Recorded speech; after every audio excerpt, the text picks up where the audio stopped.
Assalamualaikum warahmatullahi wabarakatuh. Insinyur Soekarno, proklamator kemerdekaan Indonesia pada 17 Agustus 1945 dan juga Presiden pertama Republik Indonesia, bukan hanya sekali dua kali pernah berhadapan dengan maut. Sejak era perjuangan melawan pemerintah Belanda hingga menduduki tampuk kekuasaan, nyawanya selalu dalam ancaman. Pada era 1950-an, frekuensi ancaman-ancaman ini semakin tinggi sehingga dalam sejarah Soekarno mengalami 7 kali menjadi target pembunuhan. Bagaimana ceritanya? Simak ulasannya hingga selesai. Rencana pembunuhan dari CIA. Melalui Central Intelligence Agency atau CIA Amerika pernah memiliki rencana pembunuhan terhadap Soekarno karena dianggap mengancam Amerika ketika sepak terjang Soekarno yang semakin menakutkan, terutama ketika Bung Karno memimpin gerakan non-blok Konferensi Asia Afrika. Soekarno telah menyatakan dirinya sebagai orang yang tidak ikut berperang dalam perang dingin dan tidak ada orang yang netral di mata mereka. Tulis Weiner seperti yang dikutip dalam buku Mengincar Bung Besar, 7 Upaya Pembunuhan Presiden Soekarno. Pembunuhan terhadap Soekarno tampaknya dipertimbangkan serius oleh CIA pada musim semi 1965. Namun, rencana pembunuhan tersebut tidak benar-benar terlaksana. Soekarno tetap dalam pengawasan Amerika dan melalui CIA bekerja sama dengan Orde Baru, kemudian berupaya menjatuhkan Soekarno melalui peristiwa Gerakan 30 September 1965. Peristiwa Cikini. Peristiwa yang selanjutnya yaitu pelemparan granat di sekolah dasar Cikini yang dikenal dengan sebutan Jumat Durjana. Saat itu Soekarno sedang melakukan kunjungan ke SD Cikini, sekolah tempat putri kandungnya, Megawati Soekarno Putri belajar. Ketika hendak pulang pada pukul 20.45, sebuah ledakan terjadi. Soekarno kala itu baru akan memasuki mobil kepresidenan. Selang sebentar, ledakan terjadi lagi dan orang-orang mulai panik dan berhamburan mencari selamat. Tak hanya sampai di situ, 2 granat dilemparkan dari sisi kanan dan dari gedung ke arah Soekarno, menembus mesin, menghancurkan kaca depan, menyobek-nyobek bagian dalam mobil menjadi serpihan dan meledakkan 2 buah ban. Kata Soekarno dikutip dari Mengincar Bung Besar, 7 Upaya Pembunuhan Presiden Soekarno. Granat terakhir dilemparkan dari seberang jalan dan menghancurkan bagian lain dari mobil kepresidenan. Dalam serangan tersebut, 10 orang tewas dan 100 lebih lainnya terluka-luka. Sedangkan Soekarno, ia selamat dari ledakan karena dilindungi oleh para pengawalnya. Mereka menutupi tubuh Soekarno dengan menindihnya. Diketahui pelakunya adalah Yusuf Ismail, Saudon bin Muhammad, dan Mutasrik bin Hussein. Menurut sejarawan Lerisa, mereka erat kaitannya dengan DITI pimpinan Kartosuryo. Peristiwa Istana Presiden. Peristiwa selanjutnya yakni terjadi di dalam Istana Presiden. Ada penembakan dari pesawat militer dari AURI, Letnan Daniel Maucar. Peristiwa itu terjadi kurang lebih pukul 11 siang.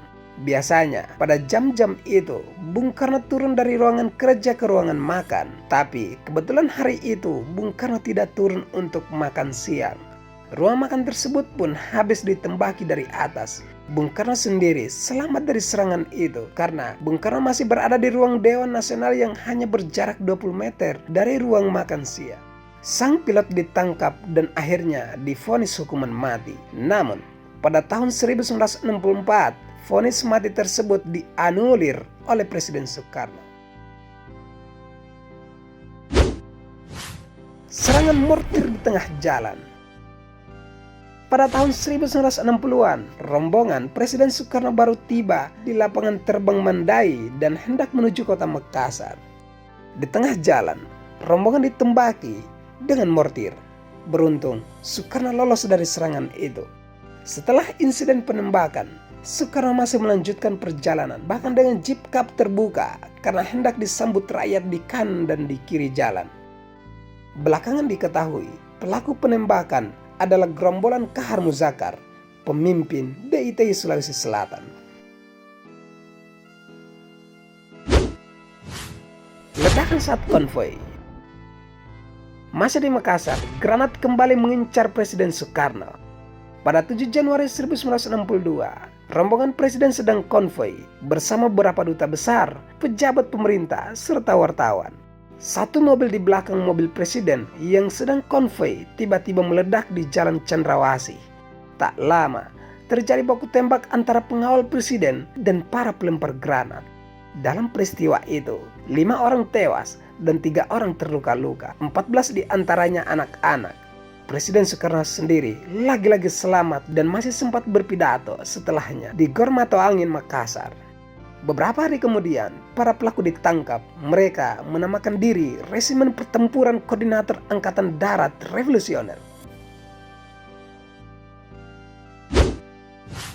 Peristiwa Idul Fitri.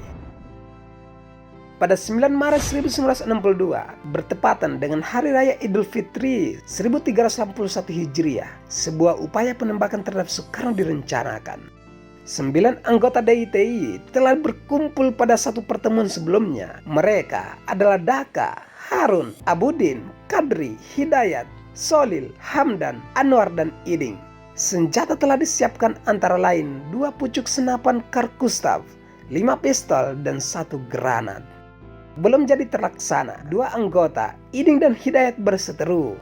Iding diduga berkhianat dan menyebabkan 3 anggota mereka ditangkap. Rencana pembunuhan terhadap Soekarno akhirnya gagal karena penangkapan tersebut.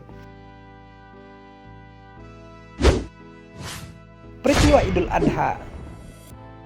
Tak menyerah pada kegagalan di Idul Fitri, para anggota DITI kembali merencanakan pembunuhan pada Hari Raya Idul Adha 14 Mei 1962.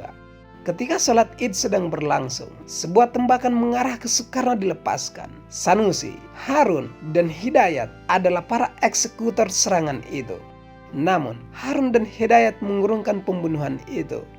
Harun menyembunyikan pistol di bawah tikar salat dan Hidayat membuang granat ke Sungai Cisadane.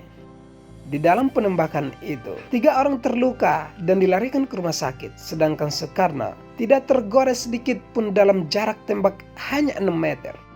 Selamatnya Soekarno ini kemudian dikaitkan dengan hal mistis. Ketika diperiksa, penembak mengaku melihat Bung Karno yang dibidiknya ada 2 orang dan menjadi bingunglah dia hendak menembak yang mana.